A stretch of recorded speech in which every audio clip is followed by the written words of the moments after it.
Can you think back to that? Can you think in the early in the life, where and when, what kind of sacrifices you may have made?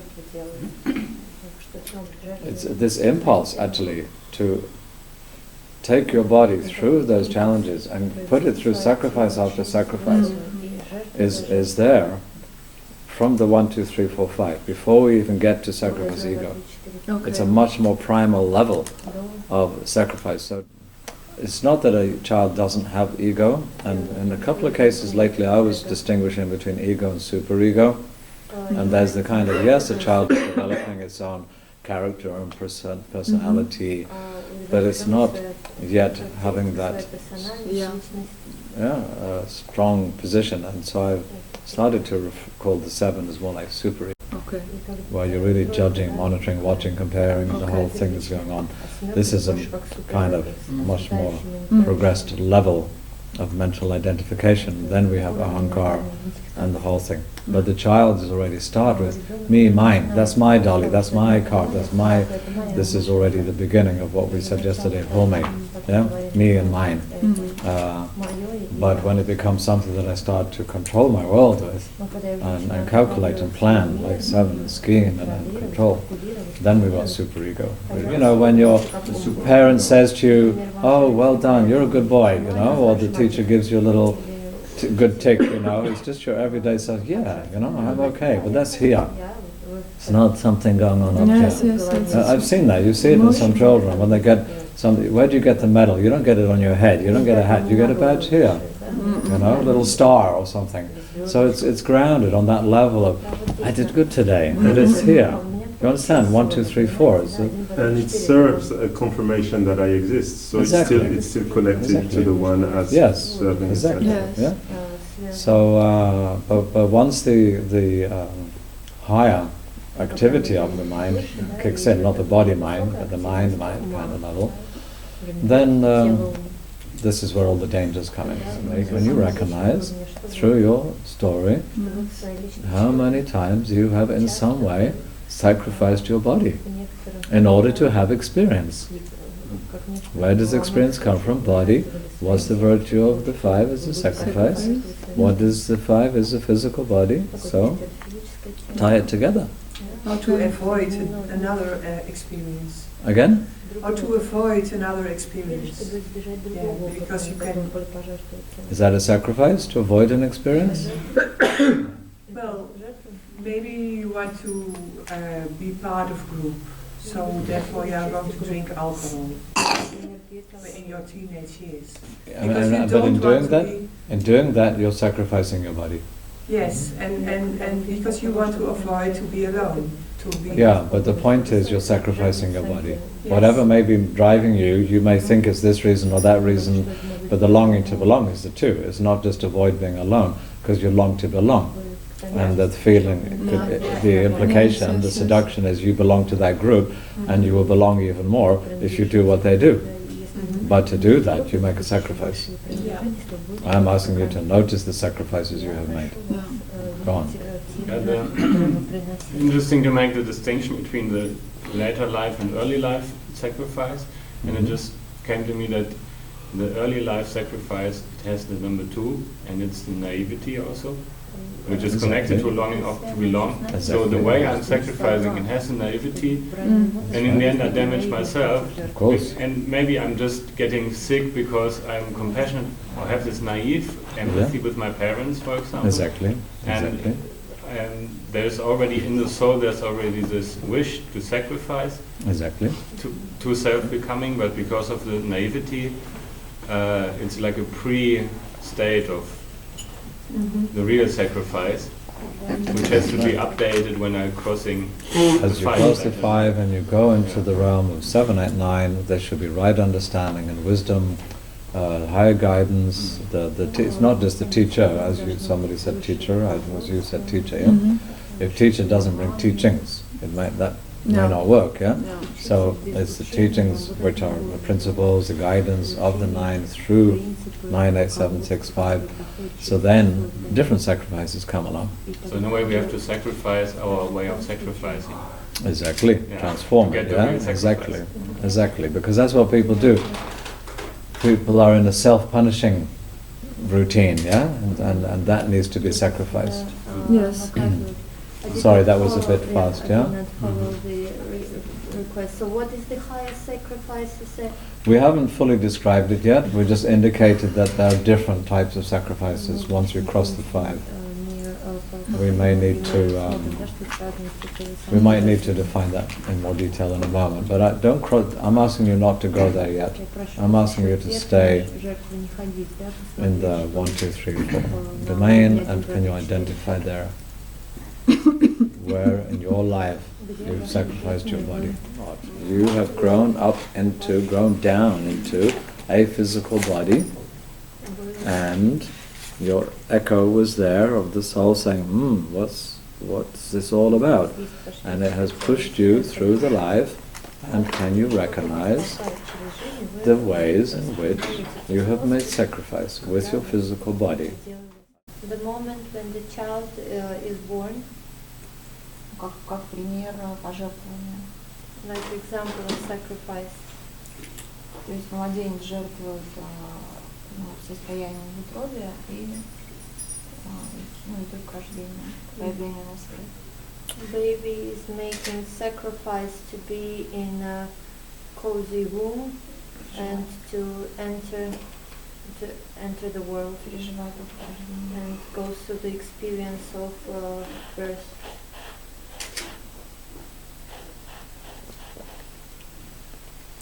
I can see that. I think there's two sides to that, because in the last month in the womb is pretty uncomfortable and you really want to get out of there. So, you know what I mean? It doesn't quite sound like a sacrifice anymore from that point of view. But they are sacrificing. You're sacrificing your physical connection with your mother. Yes. Yeah? The drawing of the blood from your mother to nourish that body is going to be sacrificed if you come out. You want out, but you're going to pay a price.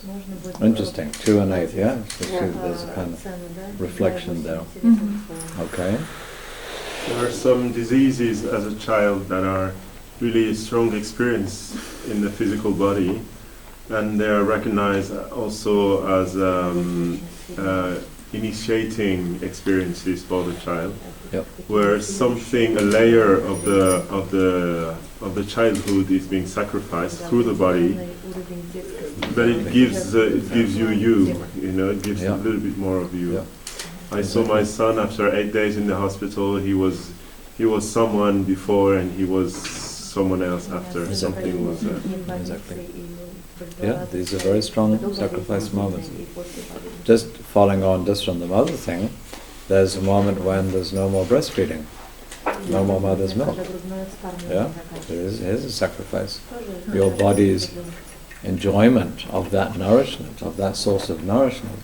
Yeah, you sacrifice your body because you're going to make it, oblige it to be available for other source of food, and it's going to have to deal with mashed carrots. I mean, what a jump, yeah, from mother's milk to mashed carrots, you know, what is going on here? It's a little micro initiation, but your body goes through something to have to take on a different form of nourishment. Okay, once you get into it, like any drug, you just did it because you wanted to get into the crowd, but in the end, you're hooked. Once you start, if you like mashed carrot, it might be the wrong item for you, but if your mum finds the right thing to serve you, it's only like 3 or 4 days, and you're like, I want more of that. You're hooked. But that was a sacrifice, because to have that, you had to give up your mother's milk. I was thinking as well as how children sacrifice, how could I say, the older they get, the more they become either boy or girl. Socially speaking. You sacrifice being the baby. To be particularly, you're a big boy now, you're a big girl now, otherwise you're still my baby. Yeah? I mean, there are different... Yeah, I was more thinking of, for instance, my daughter, she's 9, and she's really, her body is changing as well, and she has to sacrifice her, for instance, her capacity, her habit to be naked at the river, for instance, because now she's, you know, and she tells it to herself, you know, I'm not 5 years old now. I can't do those things. Exactly. So it's like a feeling of non-separation. But the body she knew is being sacrificed to have the body that she can yet because have. now it's more sexual body year after year. Exactly. Okay, that's being sacrificed. Yeah.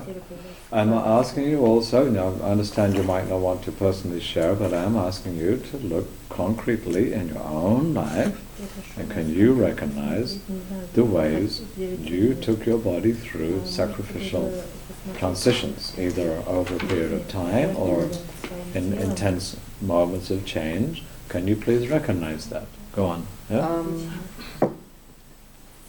When I was born, I refused. I sacrificed, let's say, to be fed by my mother. Yeah. I wouldn't get any milk from her, nor any other form of milk from cow milk and so on.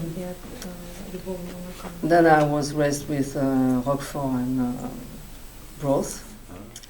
Looking back, there has been something very strong from the beginning on, from the birth on, that I wanted to separate myself from anything that would inherit from my mother or from the lineage of my mother. Interestingly.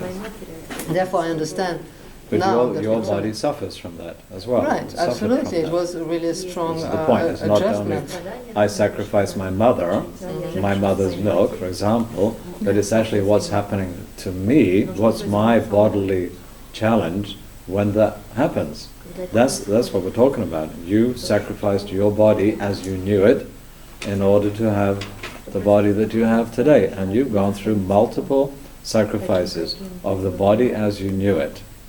And I'm asking you to recognize the many ways that may have happened. I remember falling from a tree hut once and fainting, and that experience still, when I was unconscious, I can almost recall it now. And since that moment, I fainted a lot. Whenever I hit my body or so, I came into another state. And whether that's an escape or an experience of another realm, I'm still wondering. But in order to have that link, to cross that threshold, cross that door, you had to sacrifice your body. You had to throw it. He'll say he fell off the tree, but his soul kicked him out through the tree. I also fell on my coccyx. On your coccyx. And I had some Kundalini happened. Exactly. My head was exploding. Exactly. Which again, it was very, very painful. But but you sacrificed your body. Yeah. My father, before he died, for a whole period, he just kept going out of the house and falling. And he kept doing it again and again and again, and there was an intent there that really seemed so manifest to all of us. As if he wanted to sacrifice something through his body to get to number 8. Exactly. Yeah. Exactly. Which is why most people will die through sickness. What? Most people will die through sickness. Sickness, through something happening with the body. Okay? Sometimes it's accident, sometimes it's nothing but you just don't wake up from your sleep. But in most cases there's some deterioration, sometimes something like, and I've seen it many, many times, an accident, and it becomes the trigger point, and the person is, that's it, within 3 to 6 months, they're gone. But that was the moment, that was the turning point, they crossed the threshold. 5 is the turning point, but that, remember, the 5 is there in the middle of the 8. So at later life, the physical body is still there, and at what point does it become a turning point to the end of the life, or just another turn? You had many turning points in your life. Each sacrifice of the body is a turning point, but a turning point for what? From once you go 5, 8, 9, 10, 11, we're talking about sacrifice the physical body for the radiant body. For the radiant body. This is the ultimate sacrifice. You understand? All the way through, what are you trying to do sometimes? This aspiration to the freedom is like an aspiration to excellence, which is the 10, that victory, that excelling, something shined through, the 1 to the 10, a 10 moment when you know you've done great. You push your body to the limit, take any sport or whatever. You push to the limit, or even in the yoga, And the end result is like, wow, you're shining today. How's that happened? Because you pushed your body to a limit. And the ultimate transition then was radiant body started to grow out from physical body. There's 5 and 10, remember? 10 is that, yeah, if all the other numbers pair up, yeah, 1, 9, 2, 8, 3, 7, 4, 6, then 5 and 10 pair up. Yeah, so 5 the center, 10 the periphery. Radiant body, all or nothing. And you got this physical body to go through multiple sacrifices to achieve the radiant body. By the time we get to 4, where you realize there's a we, not just a me, okay? This is 1, 2, 3, me, getting just to that basic, yes, I'm alive, I have an identity, and I'm affirmed in the world, and so on, the everyday ego persona. The 4, all children will reach a point, whether it's in the school or in family, because now there's a young baby and there's a little sister who also wants to share mummy with you, and so on. So there's sacrifices going to happen because there's we. And what, in the beginning, as you implied, it's barely conscious. Not only it wasn't not hardly conscious, but also so not conscious that you may not even remember explicitly those moments when you went through those sacrifices. Okay, but as that ripens and matures, so a person may, if we take the age 21 to 28, you're not crossed the 5 yet, and yet young adults have, many of them have a moral conscience and consider giving time for nothing to help the homeless or whoever it may be. So the consciousness of service, making your body available in service. It prepares for what sacrifice is. But that's already a sacrifice, you know, because I go with my body out on the street at 10 o'clock at night and I'm serving soup or whatever it may be. I'm making my body available in service. There's potential there for a sacrifice and a transformation of your experience of self in this body. That's then conscious. Huh? That's then conscious. The choice to go and do service might be very conscious. Some young people are very highly morally motivated, yeah? And they go and do service. That's conscious, but what they're not conscious of is sacrifice they're making. Yeah? I was thinking that as a child, you only have a physical body anyway to sacrifice. You don't have much dreams, fantasies, projections. All that is not, hasn't arrived in such a way that you own it and you can do it. Okay, I'll take example of our children, where when Christmas would come, we would ask them, "You're going to get presents, so here's a box in order to make space in your bedroom and think about children who don't have presents, whatever. There must be some toys that you haven't used in the last year, and put them in the box." And that makes space for any new presents coming. And, you know, you can just sense how that body is kind of, this hurts. Do you understand? So just to actually even take something that's yours and give it to the other, your body goes through something. But it's much more animal. It's animal. It's totally. It's like take the bone from a dog. It's something. It's totally. Your body goes through a sacrificial transformation in that moment. That's what I'm asking you to look at those. How many of those moments you may have been through it? I am asking you to recognize that from the day you were born. You know, even when you were in the womb and the shape of your body was like some little frog or monkey, you know, and you didn't say it to yourself like, "Hey, this is cool, I want to be born like, you know, I'd like to come out like this little fish or something." No, you sacrificed that in order to go on reshaping, shape changing, yeah, until it looked like a human body. And this has gone on so many levels, and knowingly or not, conscious or not, your soul impulse has invested you to do that, and it's an experience.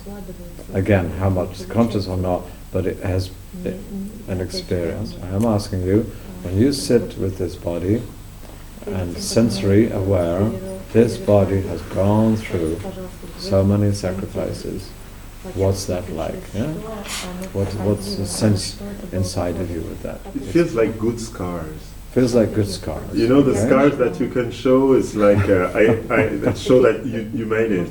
You know, You made it. Yeah. Right? So that's I could feel it. so it's not just the scars; it's the sense of victory. This is 5:10.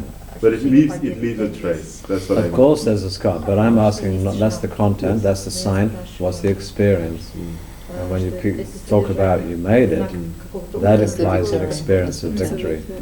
Yeah, and this is the 10. When you have these experiences early in life of the sacrifice, is it somehow, or can it be somehow that you're partly sacrificing your identity?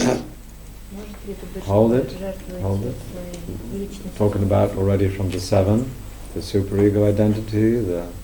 As a child, you know, when you've got different experiences, like we talked about this before, sometimes with siblings, maybe. Maybe you sacrifice your identity, but I'm asking you to focus on you sacrificed your body. But, You didn't sacrifice the toy. but from Do you understand? Can you get that? You didn't sacrifice the toy. You didn't sacrifice just being the baby because now you're a big girl. Your body went through a sacrificial transformation. I'm asking you to notice that. Whether it was a toy or identity or whatever you want to relate to as the signs, the manifestations, the play, how it played out, I'm asking you focus on the experience, cellular, that your body went through. Why am I doing that? It's organic. 2 is organic. Okay, we're looking at 2, 5, 8, 11. 2, 5, 8, 11. We're not talking about identity, we're not talking about the toys, we're not talking about the mother who stopped feeding you, we're talking about your body. To go 2, 5, 8, 11, you've got to relate. Relate to the experience in this body of infinite sacrifices. Yeah, you're putting your body, you understand what sacrifice means? Stress was number 2, right? The root of the stress, 2. You put your body through stress. And also not to express yourself as you want to, because then you are maybe too loud or maybe Yes, you are yes, bothered with your that's loud right. behavior. Those are the things which are blocked, but the thing is happening is your body is going through a process. Having to be dressed. Having to be dressed. Yeah, you want to run around naked and you've got to put on clothes which are uncomfortable. Yeah. For me, it feels really good to honor that sacrifice that my body has been through, and because in a way that's from the soul, from the number 1 behind it. I realize that's what we really want from others. We don't want pity, you know. We don't want solution. We want that our sacrifice is honored. Yes, you came through. You went through, and you sacrificed, and you came through, and that Exactly. is. Also children, you know, even no matter how small they are, if we honor the sacrifice, it will, the soul will much more be at peace. Exactly. As if we make it a problem and try to solve it and pity and all that stuff. Yes. The 7, the honoring, instead of judging, punishing, or whatever, that honoring of the 7 allows you to enter in the 8. The passage can continue. And there's that flow of that vitality of the 8 is available to you. Exactly, and that's the step up to the 11. Well, not yet. Maintain that. Well, yeah, you got to get to the 8, sustain that, and then we've got 9, 10, 11 to go. But you found a way to realize all those sacrifices, a way not to feel punished by. It was somebody said fate, that I looked at it as a fate first of all, but it starts to realize no, even there destiny was trying to push through. And when the 7 and 3 becomes an honoring axis, appreciation is another term people may use, then we begin to move the axis along, the 2 and 8 can start to flow there. Always, sacrifice must be honored. I think this is very, very important. 7, 5, honor, 7, honor what? Honor the sacrifice, gives a new beginning, a new start, fresh start.